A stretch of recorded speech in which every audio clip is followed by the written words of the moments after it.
बिस्मिल्लाहिर्रहमानिर्रहीम। अस्सलाम वालेकुम, welcome back to my channel. उम्मीद है आप सब लोग खैरियत से होंगे। आज मैं बनाने जा रही हूँ नहारी। इसको मैंने चढ़ा दिया है नहारी को। अब इसके ऊपर प्याज ब्राउन करके इसको चूर के मैं डालूँगी। और नहारी की फुल रेसिपी मैंने वेबसाइट पर पोस्ट की है, आप वहाँ से ले सकते हैं। प्याज ऑलमोस्ट होने वाले हैं। चूल्हा मैंने स्लो कर दिया है ताकि ये अच्छे से क्रिस्पी फ्राई हो जाए। शुरू में मैंने तेज़ रखा था चूल्हा, और उसमें पानी बिल्कुल नहीं होना चाहिए। प्याज के अंदर आप धोकर इसको काट लें, लेकिन धोने के बाद इसको ड्राई कर लें पेपर से या टॉवल से। ये हो गए हैं प्याज, मैं इसको निकाल रही हूँ। बड़े अच्छे से ब्राउन हो गए हैं। इसको बहुत ज़्यादा ब्राउन नहीं करना, वरना आपकी नहारी जो होगी वो थोड़ी डार्क हो जाएगी कलर में। अब मैं इसको फ्रीज़र में रख देती हूँ। यहाँ कुकर में नहारी को गलने के लिए रख दिया है मैंने। बड़े बड़े पीस नहारी के लिए थे, तकरीबन 2 किलो गोश्त लिया था। उसमें मैंने रेड चिली पाउडर, धनिया पाउडर, बहुत थोड़ी सी हल्दी, तकरीबन आधा टीस्पून, और नमक डाला था। इसके अलावा ड्राई मसाला मैंने ग्राइंड किया था, जिसमें सौंफ, सफ़ेद ज़ीरा, जावित्री, जायफल, छोटी इलायची, बड़ी इलायची, दालचीनी, काली मिर्च, ये सब मैंने ग्राइंड करके इसमें मैं डाला था। और मैंने जिंजर पाउडर यानी कि सौंठ भी डाली थी। देखिए गोश्त, देखते हैं कि कैसा है, गल गया या नहीं। यहाँ मैंने आटा घोल के रखा हुआ है, इसमें मैं आटा मिक्स करूँगी। अब गोश्त को मैं चेक करती हूँ, ये गल चुका है। अब इसमें आटा मिक्स करेंगे। इसमें मैंने आटा डाल दिया है, इसकी कंसिस्टेंसी ऐसी होनी चाहिए। ये देखें प्याज बड़े अच्छे से क्रिस्पी ब्राउन हुए हैं, आराम से चूर रहे हैं ये। इसको बारीक हाथों से चूर लूँगी मैं, और इसको नहारी में डाल दूँगी ताकि इसको पकाऊँगी उसके बाद, ताकि इसमें इसकी खुशबू हो जाए। यहाँ आधा टीस्पून के करीब मैं टाटरी डालूँगी इसमें, हल्की सी खटास अच्छी लगती है इसके अंदर। नहारी रेडी हो चुकी है। इसके अंदर मैं अब ऑयल डालूँगी ऊपर से। गरम हो चुका है, बस इतना ही गरम चाहिए हमें। तो इसमें थोड़ी सी पेपरिका डालूँगी मैं, ताकि ये अच्छा खूबसूरत सा रेड कलर आ जाए इसमें।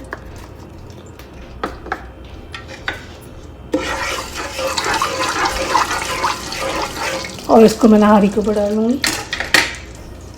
ये नहारी हमारी रेडी टू सर्व है, और बड़ी ज़बरदस्त से खुशबू आ रही है इसमें। अब मैं तो इसको नान के साथ ही खाऊंगी, लेकिन ज़िया भाई इसको घर की रोटी के साथ खा। मैं आटा गूंद रही हूँ रोटी में, क्योंकि नहारी के साथ वैसे तो नान अच्छे लगते हैं, हम लोग नान खाते हैं, लेकिन ज़िया भाई को घर की रोटी पसंद है। यहाँ मैंने सारे पेड़े बना लिए हैं, इससे ज़रा आसानी रहती है रोटी बनाने में। और यहाँ तवा गर्म हो रहा है मेरा, और ये चूल्हा यहाँ पर मैं सेकूँगी रोटियों को। तो देखते हैं रोटी कैसे बनती है। माशाल्लाह देखें कितनी ज़बरदस्त फूली है, ये गोल हो गई बिल्कुल। और इसको गर्मा गर्म नहारी के साथ सर्व करेंगे।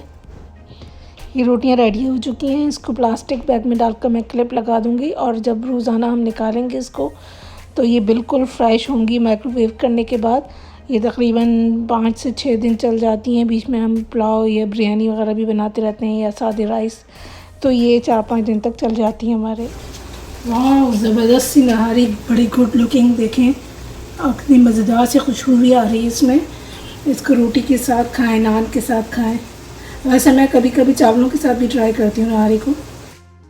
रोटियों को मैंने प्लास्टिक बैग में पैक कर दिया है, इसको क्लिप से बंद कर दिया है, ताकि रोज़ जब हम निकालें तो ये बहुत ही फ्रेश रहें और ड्राई ना हों। और जो इनको जब हम माइक्रोवेव करते हैं तो बिल्कुल ऐसा लगता है कि ये आज ही बनी है। ये वो सामान है जो हम फ्लड रिलीफ वाले अपने बहन भाइयों को भेज रहे हैं। और एक नेकी वो होती है जो कि छुपके की जाती है, और एक नेकी वो होती है जो एलानिया की जाती है। तो ये वो नेकी है जो एलानिया करनी चाहिए, क्योंकि इससे लोगों को तरग़ीब मिलती है। तो बढ़ चढ़ कर हम भी क्यों ना मदद करें उन बहन भाइयों की जो भी मुश्किल में हैं, उन्हें हमारी मदद की ज़रूरत है, तो हम इससे भी ज़्यादा करें। ज़्यादातर हमने फुल स्लीव्स के रखे हैं, क्योंकि वहाँ पर पानी जमा हुआ है सैलाब का, मच्छर भी हैं। इसके अलावा सर्दियाँ भी आने वाली हैं, तो फुल स्लीव के बच्चों को ज़्यादा ज़रूरत होगी। बच्चों के तो आपको पता है कि तेज़ी के साथ कपड़े छोटे हो जाते हैं, इतने यूज़ भी नहीं होते, तो ये जेंटली यूज़ कपड़े हैं, कुछ बिल्कुल ब्रांड न्यू हैं टैग के साथ। शर्ट्स हैं,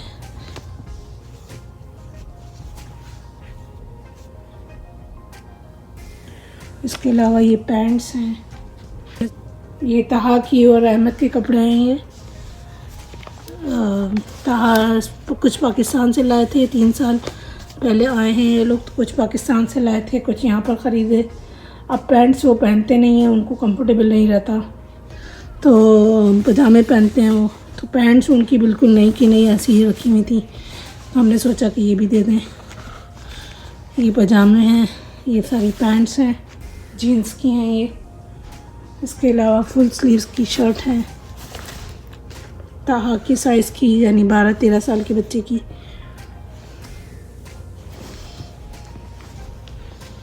और ये कंफर्टर हैं, ये भी बहुत जेंटली यूज़ हुए हुए हैं। इसके अलावा ये बेड शीट्स हैं, तकियों के साथ बेड शीट्स हैं, कंफर्टर के कवर्स हैं, ये सारे।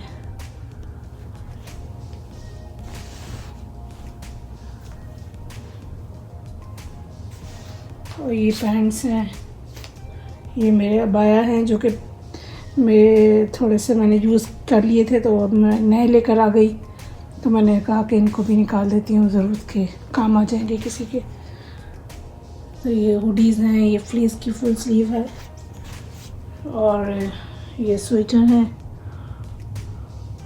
जैकेट है, वुमेन जैकेट है, वुमेन स्वेटर है, और ये हाई नेक है, ये कोट है बच्चे का, ये जैकेट है। तो अब इन सबको हम प्लास्टिक के बैग्स में करेंगे, ताकि उनको कंटेनर में डालने में आसानी हो, ट्रांसपोर्ट करने में।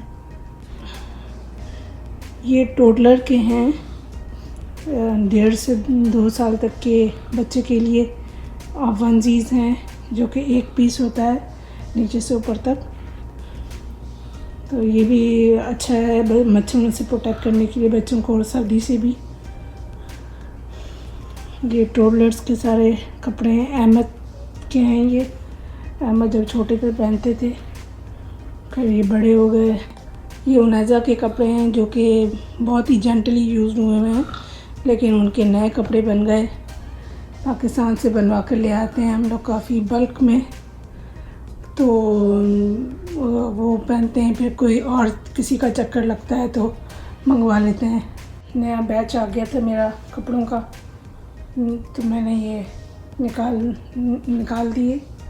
ये स्कार्फ्स हैं, चादर है, और इसके अलावा शूज़ भी हैं।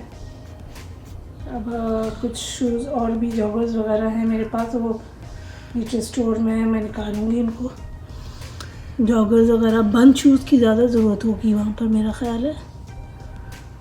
तो ये सारा आप देख रहे हैं, पूरा कमरे में लगाए हुए हैं कपड़े, इनको निकाल रहे थे हम लोग, तो मैंने कहा आपके साथ भी शेयर करूं। इन सब कपड़ों को हमने वॉश कर लिया है, ये वॉश हुए हुए हैं, साफ़ सुथरे बिल्कुल।